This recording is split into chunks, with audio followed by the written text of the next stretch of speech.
Hello everybody, welcome to another Valheim tutorial. A fascinating update to upgrade world and expand world data. Just so you know, these are the mods that allow us to respawn dungeons in Valheim. Yes, as crazy as it is, Valheim is a game that features static dungeons. They randomly generate once and then never again.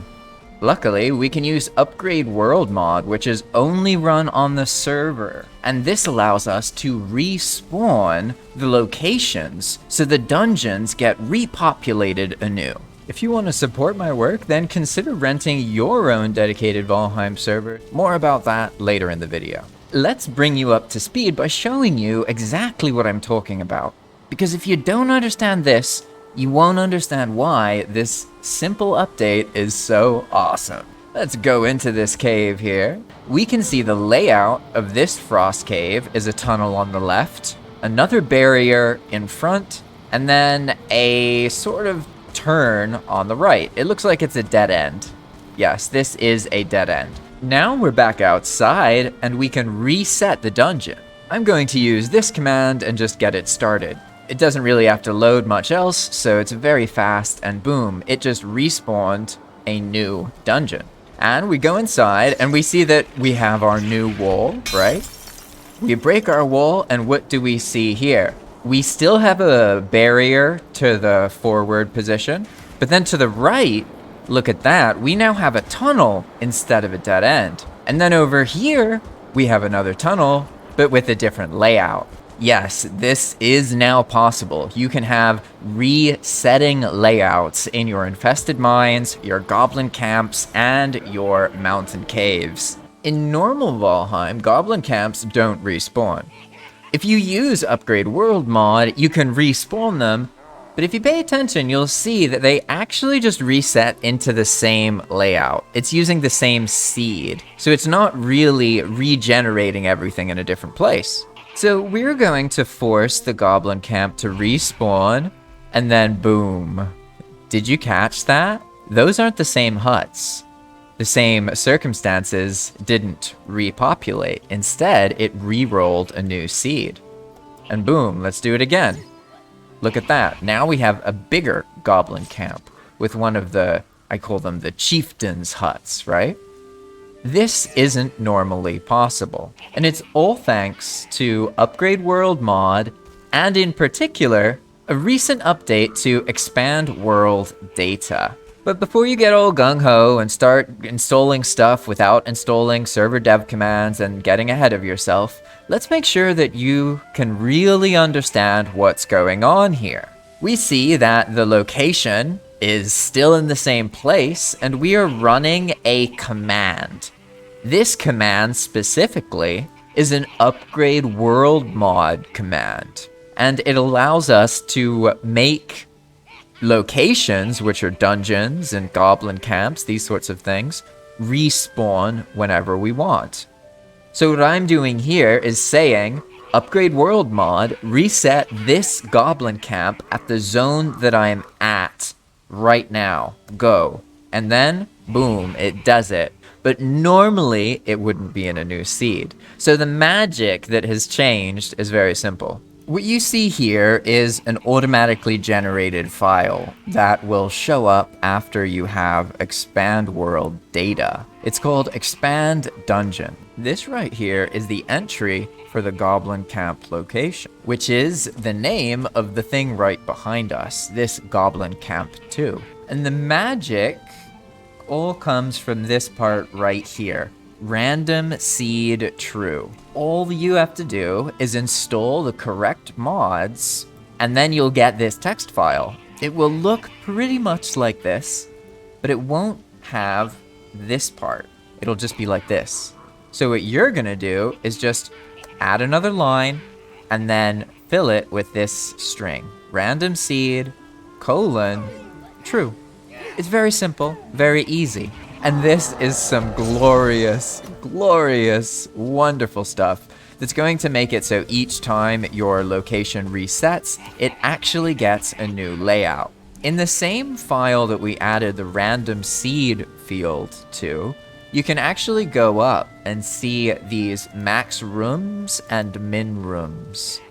Also min required room. I tried tripling all of these for the Goblin Camps, the mountain caves, and the infested mines, and it does appear noticeable. I only say that because I did it and didn't tell anybody, and then 2 of the players noticed that dungeons seemed to be bigger. But don't get too excited because it's not perfect. While the dungeon itself may be huge, that doesn't mean that the entry is going to be connected properly. It can lead to more situations where you have a bad RNG, where you have a totally blocked entrance. So anytime you want to experiment with this, I strongly encourage you to try increasing the maximum and minimum rooms, try doubling it or maybe tripling it. Some cool stuff can happen if you increase the amount of minimum required rooms. You can do this for pretty much anything that has a dungeon. That's what this DG stands for. So in this case, we can see that the Hilder Cave dungeon is here, but we haven't added the random seed thing. So if I go like this, now Hilder's Cave will actually change its layout each reset. And you know what? Now that I haven't changed it, why don't I prove to you that this actually does something? Because I haven't saved this line right here. So if everything I'm telling you is true, well, then I can just go to Hilder's Cave and I can reset it and it's not going to change. So here we are at Hilder's Cave and we can run on in and let's open her up and see what it looks like here. So forward of us, we have a hallway that leads to another ice barrier. To the right, it goes down, and to the left, we have a hallway. So now we're outside and we're ready to reset the location. I've run the command, and then boom, look at that. New Hilder's Cave. We go inside, and here's the moment of truth. If everything is as it is before, there will be a hallway with another barrier to the front, just like that. And then to the right, we have going down. And then to the left, we have another hallway. Look at that. And you know, just to make sure, let's do it one more time. So here we are. We've run our reset command again. Just wait for it to finish. It rolls, resets all the stuff.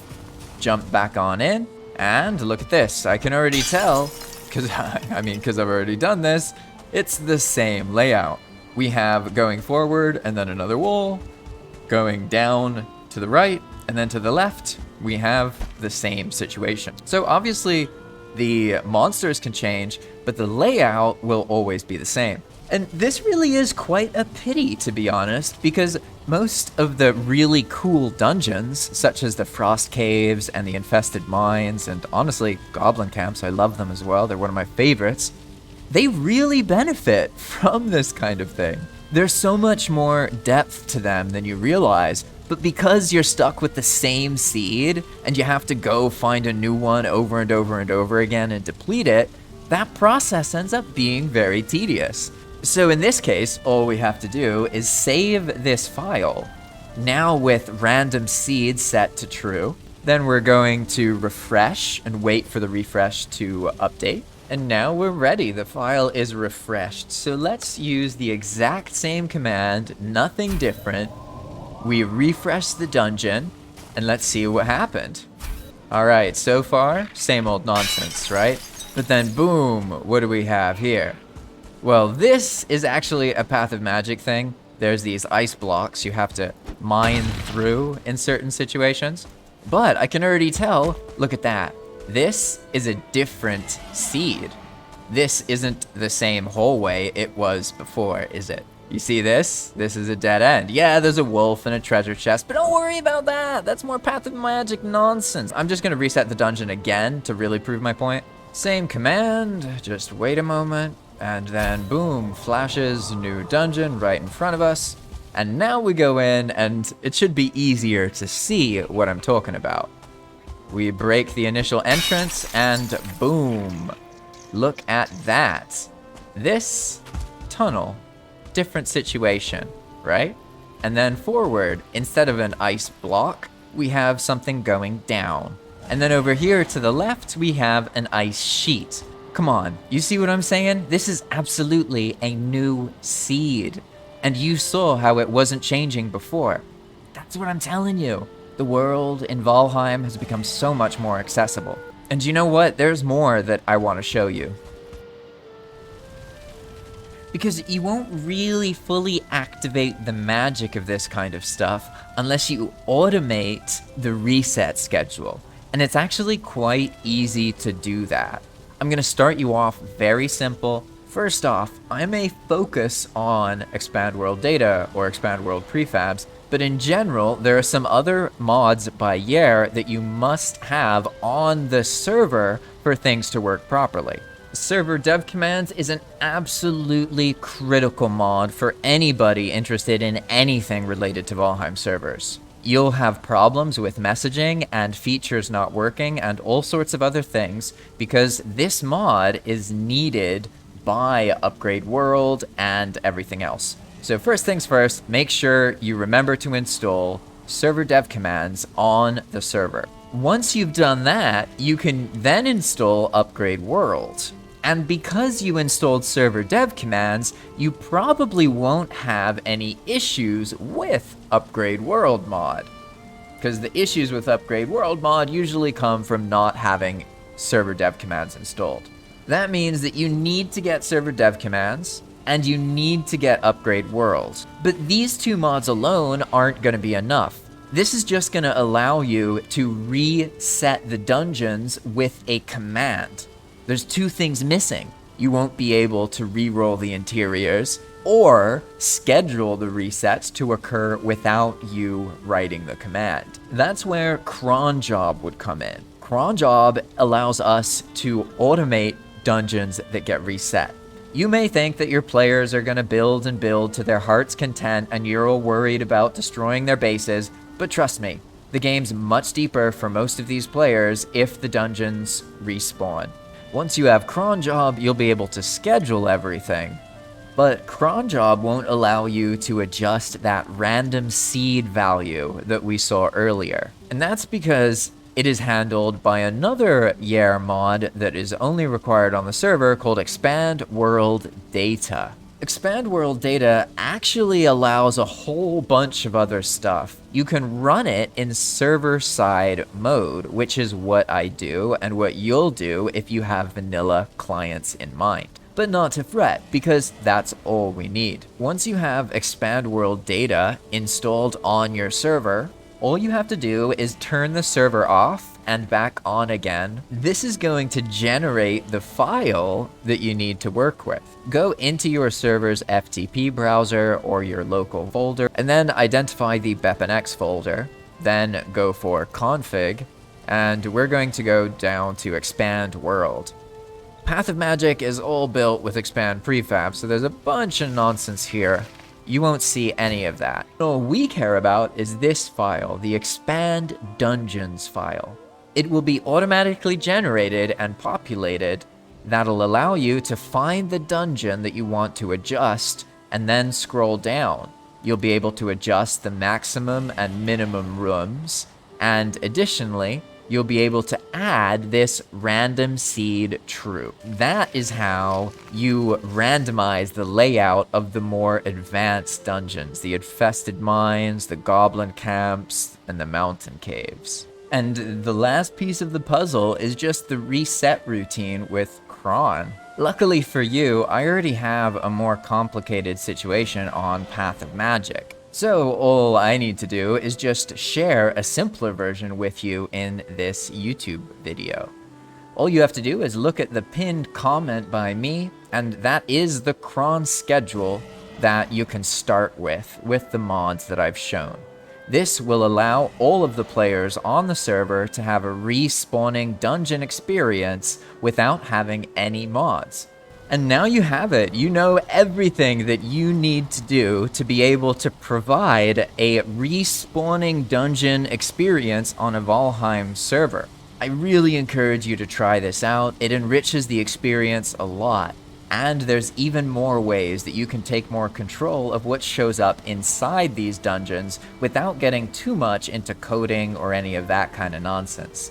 And if you want to learn about that, you can ask below. I find that some of the best content comes from trying to answer the questions of people in the community.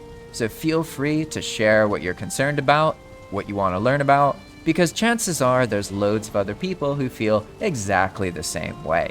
Thanks for watching, and if you want to support my work, you can rent your own dedicated Valheim server to do this kind of crazy nonsense with. I've personally found that using Expand World Prefabs and Upgrade Worlds and all of these other mods on a Valheim server has allowed me to shape Valheim into a game that I feel really, really happy with. Because ultimately, I don't just rely on Iron Gate. They have made this beautiful, awesome game, and when we want to change something, all we have to do is use the mods that Yair has provided, and our players don't even need to know about it.